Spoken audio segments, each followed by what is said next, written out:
नमस्ते साथियों, मूल निवासी चैनल पर आपका स्वागत है। जैसे कि आप जानते हैं कि 26 जनवरी 1950 को जब भारत का संविधान लागू किया गया, उस दिन से ही इस देश का शासन संविधान के मूल सिद्धांतों पर आधारित है और ये मूल सिद्धांत हमें संविधान के प्रियम्बल में दिखाई देते हैं। यह है स्वाधीनता यानी कि लिबर्टी, समानता यानी कि इक्वलिटी और भाईचारा यानी कि फ्रेटर्निटी।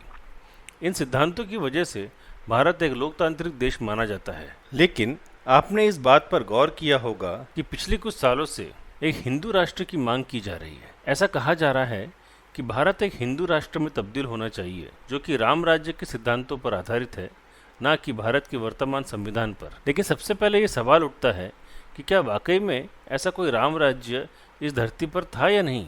आखिर रामायण तो एक पौराणिक कथा है और आज तक राम का कोई पुरातत्व साक्ष्य मिला ही नहीं।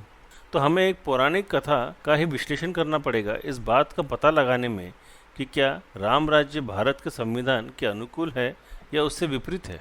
ऐसा माना जाता है कि अपने वनवास से लौटने के बाद राम ने 11,000 साल तक राज किया था। चलो इस बात को भी मान लेते हैं, लेकिन क्या ये 11,000 वर्ष का राम राज्य समानता पर आधारित था या असमानता पर।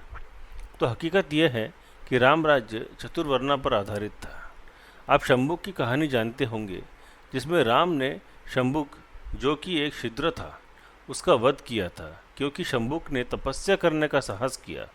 और ये हिंदू धर्म के विपरीत है, जिसमें शूद्र को वेद पढ़ना या तपस्या करने की अनुमति नहीं है।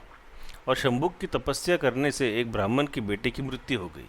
तो इस बात पर राम ने शंबुक की हत्या कर दी। इससे साफ पता चलता है कि राम राज्य जाति के आधार पर बटा हुआ था और राम चतुर्वर्ण धर्म का रक्षक था, जो कि असमानता पर आधारित है और इस देश के संविधान के बिल्कुल विपरीत है। अगर हम देश के वर्तमान स्थिति देखें तो हमें राम राज्य के काफ़ी सारे लक्षण दिखाई देते हैं, जैसे कि अल्पसंख्यकों की हत्या करना, दलितों पर अत्याचार, अल्पसंख्यक और दलितों की रोजी रोटी पर लात मारना, जाति और धर्म के आधार पर भेदभाव करना इत्यादि। तो ये देश समानता के लक्ष्य से हटकर असमानता के रास्ते पर दोबारा लौट रहा है। इस स्थिति में हमें अशोक धर्म को याद करना चाहिए। सम्राट अशोक ने लगभग 40 साल एक विशाल साम्राज्य पर राज किया, बिना भेदभाव के, ना कि तलवार की नोक पर। इसलिए उन्हें अशोका द ग्रेट कहा जाता है। वो इस देश के सबसे महान सम्राट थे। सम्राट अशोक बुद्ध धर्म के अनुयायी थे। इसके बावजूद भी सम्राट अशोक का राज्य एक धार्मिक प्रशासन नहीं था। अशोकन रॉक एडिक्ट से ये बात साफ होती है कि सम्राट अशोक ने सभी धर्मों का सम्मान किया और उनके प्रचार के लिए दान दक्षिणा दी। इसका एक उदाहरण है बिहार के जहानाबाद जिले की बराबर गुफाएं, जो कि सम्राट अशोक ने आजीविका संप्रदाय के लिए निर्माण की। सम्राट अशोक एक ऐसे महान शासक थे जिन्होंने ये ऐलान किया कि अगर उनके विशाल साम्राज्य में किसी भी नागरिक, चाहे वह कितना भी छोटा व्यक्ति क्यों न हो, अगर किसी भी परेशानी में हो तो उनसे आकर कभी भी मदद या न्याय की मांग कर सकता है। इतना ही नहीं, सम्राट अशोक ने कई सारे अस्पताल और विश्राम गृह बनवाए अपने प्रजा की भलाई के लिए। वो इस हद तक चले गए कि उन्होंने जानवरों के लिए भी चिकित्सालय बनवाए। उन्होंने अपनी प्रजा पर बौद्ध धर्म तलवार की नोक पर नहीं थोपा। उन्होंने सभी को अपने मनचाहे धार्मिक मार्ग अपनाने की पूर्ण आज़ादी दी।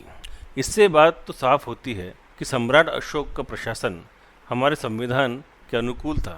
इसलिए हमें इस बात पर गहराई से विचार करना चाहिए कि भारत को राम राज्य की आवश्यकता है या अशोका धर्म की, जो कि समानता, स्वाधीनता, भाईचारा और सामाजिक न्याय पर आधारित था। अगर आपको ये वीडियो पसंद आया हो तो प्लीज़ इसे लाइक और शेयर कीजिए और हमारे यूट्यूब चैनल को सब्सक्राइब करें, ताकि हम ऐसे ही वीडियो आप तक लाते रहें।